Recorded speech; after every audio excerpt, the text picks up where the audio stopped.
You keep calling it a death world, sneered Bralvek, his mandibles twitching with smug amusement.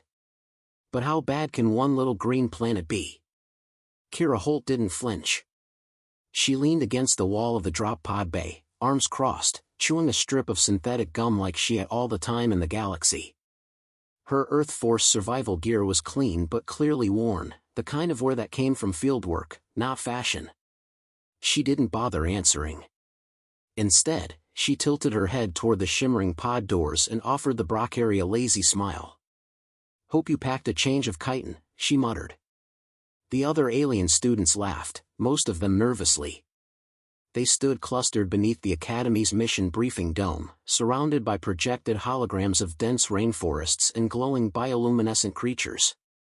The planet below, Earth, spun slowly in the void outside the observation windows, blue and green and beautiful. Too beautiful. "Let's begin," said Professor Vralik Sarquin, stepping forward with a swipe of his six-fingered hand.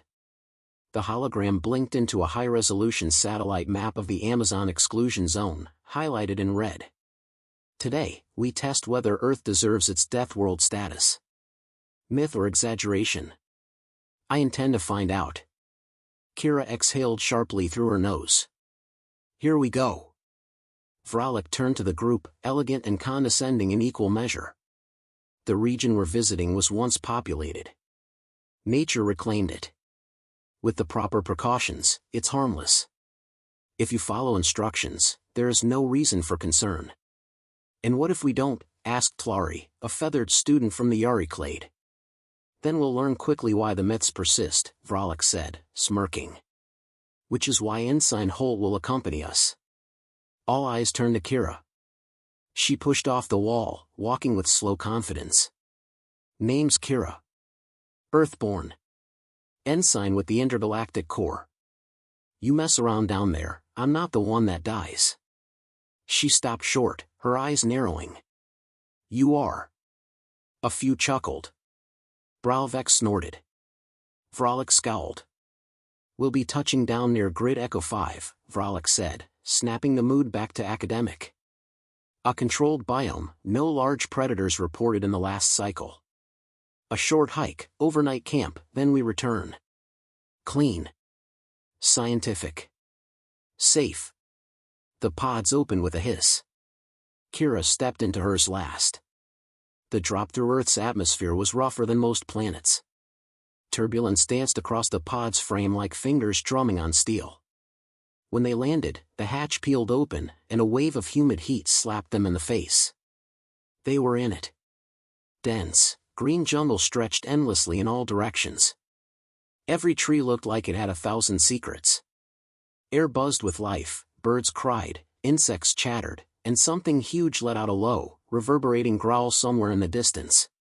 "Goddess preserve us," Tlari whispered, eyes wide behind her oxygen mask. Kira adjusted her visor, pulled her machete from the pod rack, and turned to face the group. "Ground rules. Stay together. Don't touch anything unless I say it's safe. Don't eat, sniff, or pet a damn thing. I mean it." Vralik gave a disapproving glance but said nothing. They started into the underbrush. Vralik led the academic commentary, gesturing to flora and recording notes. The students followed in pairs, whispering and snapping pictures. Kira stayed rear guard, eyes sharp, ears open. "Ensign Holt," Vralik called. "Explain the function of that vine to your right." Kira glanced at the red vine snaking up a tree trunk. "Don't touch it." "Why not?" asked Bralvek, approaching. She grabbed a rock and tossed it gently at the vine. The vine twitched. A fine mist sprayed out. The rock hissed, sizzled, and crumbled. "Because you like having a face," Kira said flatly. "Next question." The group moved on, quieter now. They hiked for 2 hours before the first mishap. "Wait, where's Joan?" someone called. Heads turned. The group froze. "Joan was just here," another said. Panic spread like wildfire. Kira cursed under her breath and activated her tracker. Joanne's beacon blinked, just 30 meters east. She sprinted toward it, machete clearing the way, senses blazing. She found his communicator first, lying in the mud. Then she saw the gouge marks in the trees. Claw marks. Deep ones. No blood, she muttered. That's something. A scream echoed through the jungle, farther out this time. Then silence. She returned to the group. Well? Frolic demanded. She's gone. That's impossible. You want to go see what made those claw marks? Be my guest. Kira looked around. Everyone else, double up and stay alert. This just got real. The arrogance began to crack. The students didn't joke anymore. They moved as a tighter unit now, every shadow a threat. Kira's every command was followed without question. When dusk fell, she had the camp set in minutes, fire rings, perimeter alarms, dry rations only. They sat in a tight circle, glowing lanterns pushing back the dark. Frolic was silent, scribbling notes. The students huddled close, eyes darting at every rustle outside the camp ring. Is it always like this? Tlari asked, voice barely audible. Kira poked the fire. This is the nice part. Something howled in the distance, low, mournful, intelligent. Kira looked up, eyes reflecting the flame. Welcome to Earth. The jungle didn't sleep. Even as night settled over the camp, the air buzzed with sound, chirps, clicks, hoots, rustles. Something moved constantly just out of view. The perimeter alarms blinked, quiet and steady, but Kira watched them like a hawk. She didn't trust calm. Not here. Most of the students had gone quiet. Bralvek sat hunched over, mandibles twitching nervously. Tlari paced in tight circles. Frolic examined a sample vial under the portable scope, pretending the day's events hadn't rattled him. Kira stood by the fire, sharpening her blade. She never made camp without a weapon in arm's reach. One student missing, signs of a predator nearby, and a jungle so dense it breathed with menace. This wasn't a field trip anymore. This was survival. Explain to me, Frolic said abruptly, how your species adapted to such hostile environments. Evolution alone doesn't account for the recklessness. Not recklessness, Kira replied, still honing the blade. Resilience. Earth kills the unprepared, not the stubborn. He scoffed. Romanticizing danger doesn't make it noble. Kira met his gaze. Ignoring it doesn't make you safe. A beeping cut through the air. Perimeter alarm, Zone 3. She was moving before the others processed the sound. Torch in one hand, blade in the other, she crossed the camp perimeter. The sensor pulsed again. Something had tripped it and moved on. Kira, Bralvek called, voice strained, you shouldn't go alone. Too late. She found broken underbrush and fresh prints. Not human. Not even humanoid. Three-toed. Deep. Heavy. Recent. She returned, expression grim. Large quadruped. Predatory stride. Probably nocturnal. Probably tracking us. Tracking? Tlari's feathers puffed.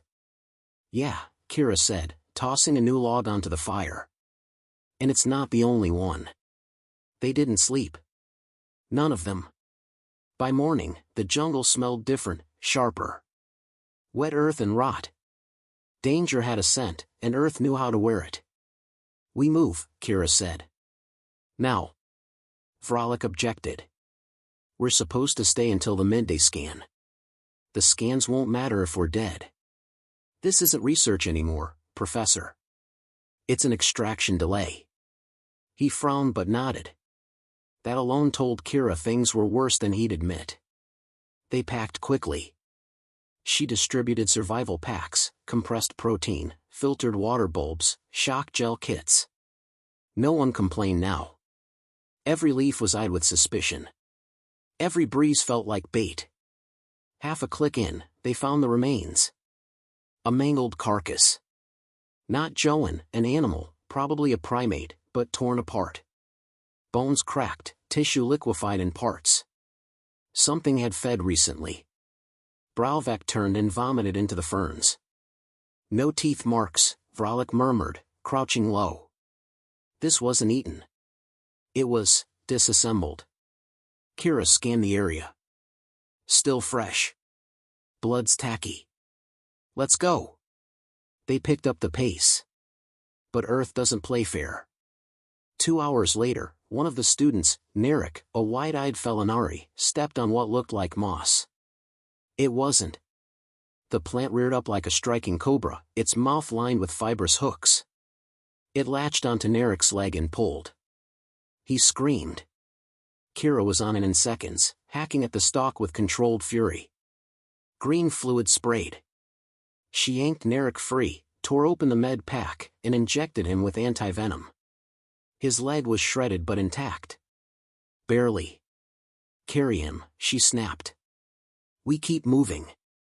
Even Vralik didn't argue now. By late afternoon, the sky turned dark. Too fast. Too heavy. Storm incoming, Kira said. We won't outrun it. I can activate an emergency signal, Tlari offered. No time. The clouds will block the uplink. We find shelter. Kira scanned her wrist pad, nothing registered nearby. She switched to old-fashioned visuals and spotted a rise in the terrain. A rock outcropping. This way. They made it just as the sky opened. Rain on Earth wasn't gentle. It slammed down like war drums, wind howling through the trees, branches snapping overhead. The outcrop formed a shallow cave, dry enough to wait it out. Kira activated her emergency flare to heat the space and ward off cold-blooded predators. Inside, they were a mess. Exhausted. Soaked. Bloody. And finally, silent. Vralik sat against the wall, clutching his arm, torn during the last sprint. His skin had started to swell, red lines tracing from the wound. Kira examined it. Infection. Probably venom too. He winced. Do something. She pulled out a needle and pushed it into his neck without ceremony. He gasped. Broad-spectrum antivenin. You'll live, she muttered, sealing the gash with polymer foam. His voice softened, almost uncertain. You've done this before. Kira looked away. Yeah. For the first time, he didn't challenge her. A few feet away, Tlari leaned toward her. Is this what your people went through? Growing up here? Kira stared at the jungle beyond the cave mouth. Worse. You're in a controlled zone. The storm raged on. Someone started crying, quiet, muffled, but real. Kira said nothing. The moment spoke for itself. Hours passed.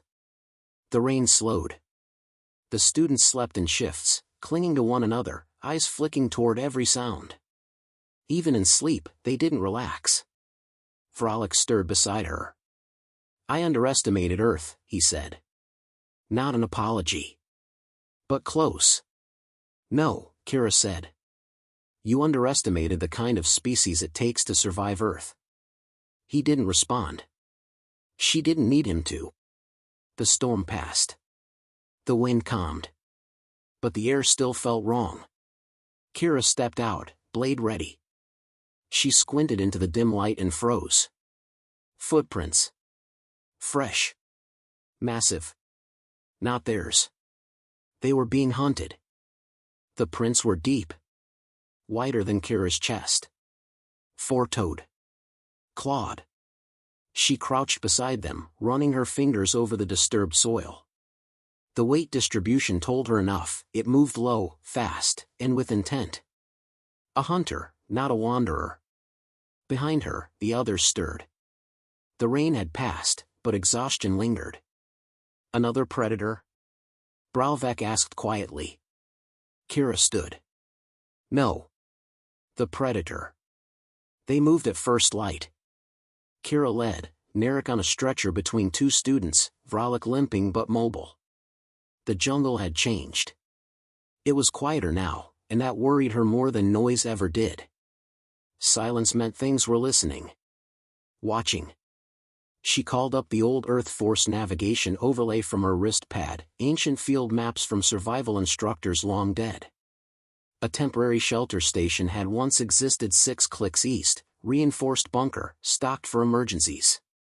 If the structure held, they could wait out the remaining 24 hours until orbital evac. The trek was brutal. Every route felt like a trap. Insects swarmed. Shadows slithered along their flanks. Kira didn't let them stop. Midway through, a high-pitched shriek cut through the underbrush. Everyone dropped. Kira spun, eyes scanning the treeline. Then she saw it. A blur. Long limbs. Yellow eyes. It darted between trees without a sound. Then gone. "Stay low," she whispered. "It's testing us." Frolic's voice trembled. "It knows we're injured." Kira nodded. "Exactly. It's not rushing. It's choosing." The terrain rose. Every step was uphill. Tlari slipped once. Kira grabbed her arm mid-fall, yanked her back. "You're good," she said. "No, I'm not," the avian muttered. "I should have listened." "Listening's a skill," Kira said. "But surviving is the lesson." By midday, they reached the outcrop. A half-buried structure jutted from a cliffside, steel reinforced with earth alloys. Scratched. Dented. But intact. Kira keyed in the override. The door hissed, then groaned open. They poured inside. Old solar lamps flickered to life. A stale but breathable atmosphere rushed out. Supply crates lined the walls. Bunk racks, food packs, water filters. Relief hit like a drug. Some cried. Others laughed. Bralvek collapsed in the corner, shaking. Kira sealed the hatch and activated the thermal shielding. They were safe, for now. 2 hours in, while patching up Narek's leg, Kira heard the perimeter sensor ping. She froze. One life form. Outside. Everyone turned to her. "Maybe it's leaving?" Tlari offered. Kira shook her head. "No. It followed us. It waited." She stepped to the observation slit and looked out. And there it was. A predator built like a nightmare, low-slung, sinewy, covered in armored hide. Its eyes locked onto the window. It didn't lunge.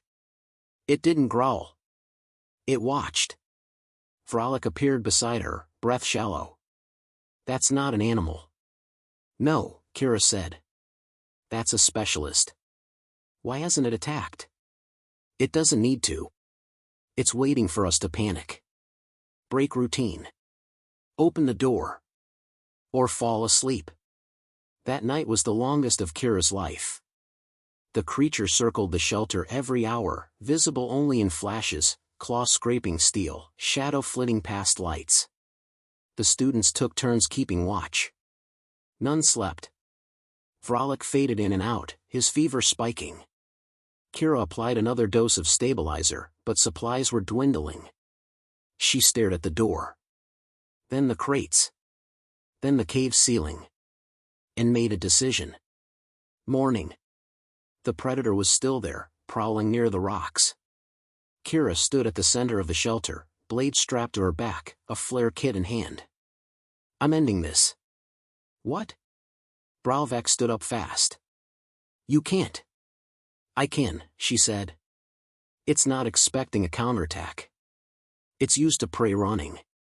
Not fighting." Tlari grabbed her arm. "You won't survive. I just have to survive long enough." She stepped outside alone. No one spoke. The door hissed shut behind her. Kira walked into the clearing, hands open, steps slow. Nothing. Then the jungle exploded. The beast lunged from the canopy, a blur of muscle and talons. Kira rolled, igniting the flare mid-dive. She tossed it into a nest of volatile moss. The jungle caught fire instantly, blue flames licking the trees. The creature screeched, disoriented by the light and smoke. Kira drew her blade, sliced across its flank. It roared, turned, and knocked her flying. She hit the dirt hard, ribs cracking. Blood filled her mouth. The predator lunged again. And stopped. Because behind it, screaming war cries and wielding makeshift weapons, came the students. Tlari launched a flare into its side. Brauvac struck it with a metal pole, distracting it just long enough. Kira rose, stumbled forward, and plunged the blade into its neck. The beast staggered. Collapsed. Dead. Silence fell. Hours later, the evac ship hovered above the clearing, floodlights scanning the ruined trees and scorched earth. Medics descended in exosuits, shocked by what they saw. Kira refused a stretcher. She walked aboard with the others, head high, blade strapped to her back, clothes torn and stained. Frolic, weak but conscious, looked up at her from his medbed. "You were right," he said. "No," Kira replied. Earth was. Weeks later, a new holovid played in the IASE Cultural Ethics Auditorium. It opened with a still frame of a jungle. Then, slowly, over tense music, a student's voice echoed. "We were wrong." Deathworld was putting it mildly. 3 weeks later, the Intergalactic Council chamber was quiet. The kind of quiet that only existed before something irreversible happened. Kira stood before them, 12 representatives from 12 worlds, seated behind curved benches like carved ivory. Their eyes held curiosity, skepticism, some even fear. A full tribunal for what was originally supposed to be a field report. No one laughed now. Frolic, pale but recovered, sat to her left. He hadn't spoken since they'd arrived. Not out of guilt, out of understanding. Finally. Kira didn't wear a uniform. She wore the same scarred survival gear she'd returned in, torn sleeve, field knife strapped to her boot, a light limp in her walk. No makeup. No pretense. The scars did the talking. "I didn't come here to convince you Earth is dangerous," she began, voice steady. "I came here because I was told Earth didn't deserve the classification of Deathworld. That it was outdated, sensational. A myth." She paused. The chamber didn't breathe. "I guided a team of alien students through a controlled section of Earth's wild zones. One vanished on the first day. Another was nearly dismembered. We survived a predator capable of complex tracking, silent movement, and learned behavior. Not luck, training saved us. Instinct saved us." A senator from the Volari quadrant raised a tendril. "Are you suggesting this creature hunted you for sport?" "No," Kira said. "It hunted us like we were food. But it enjoyed the chase." That got murmurs. "Earth has always been honest," she continued. "It never pretended to be safe. It never offered comfort. Everything we are, humanity, it was shaped by that honesty. We didn't grow strong in spite of Earth. We had to be strong because of it." She tapped the small holopad on the podium. Images flickered above her, the jungle, the flare-lit beast, students covered in mud and blood, eyes wide, not with fear, but understanding. Those students came to mock Earth. They left respecting it. That's the point. Deathworld isn't a condemnation. It's a warning label. She let that sit. Not for us. For you. Later, in the station's quiet lounge, Kira sat with a mug of black synth coffee and stared at the void through floor-to-ceiling windows. Earth rotated far below, deceptively calm. A beautiful liar, dressed in clouds and oceans. Tlari sat beside her, feathers tied back in a respectful braid. "You know," she said, "back home, we tell stories about monsters who wait in the dark. I thought they were metaphorical." She glanced sideways. "Now I think your planet is where they retire." Kira snorted. "Not all of them. Some are still working." They sipped in silence. "I'll be returning next cycle," Tlari added. "To Earth. Voluntarily this time." Kira raised a brow. "Seriously?" Tlari nodded. "To train. To learn how to not die on planets like yours." Kira smiled into her cup.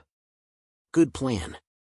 In another wing of the academy, Professor Vralik stood before a full lecture hall. He no longer spoke of Earth as a curiosity. He spoke of it with the same tone one might reserve for ancient weapons or stars about to collapse. Survival on a death world is not instinct, he said to the hushed room. It's skill.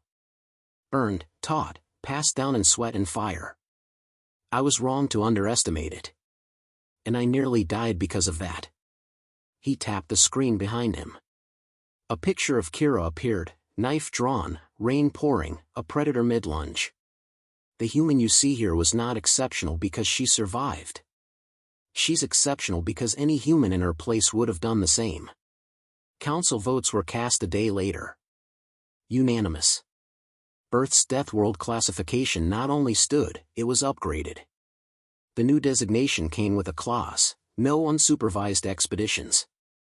Any non-human entering Earth's untamed zones must be escorted by a certified Death World guide.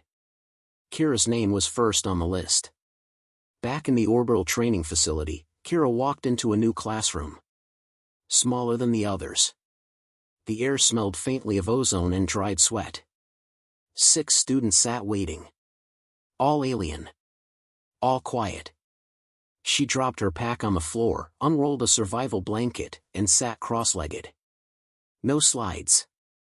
No lectures, she said. This is Earth survival training. You'll learn by doing. First lesson? She picked up a branch and snapped it in half. Anything that doesn't want to kill you is probably already dead.